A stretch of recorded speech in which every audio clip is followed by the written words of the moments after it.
আরবের সবাইকে দাওয়াত করেছে, কিন্তু এই কাবার মধ্যে কেউ যায় নাই। এখন কিছু লোক গিয়েছিল যে সেখানে তারা মানে দেখে এসেছে এবং সেখানে তারা বিভিন্ন ভাবে যে পেশাব করে এসেছে। তার কারণ আমরা বাদশাকে ঘৃণা করেছি।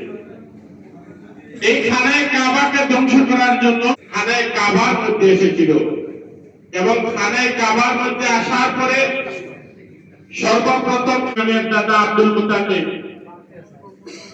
আব্দুল মুতাল্লিবের যে শক্তির কারণে উনি খানায় কাবাতে তারমিহিম বিহিজারাতিন মিন সিজিল ফাজালা সকলের প্রতি খেয়াল রাখবো। বাংলাদেশ কমিউনিটি প্রতিষ্ঠা করতে গিয়ে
ونعوذ يا خالق حياة ربنا توفنا مسلما وحكنا بالصالحين.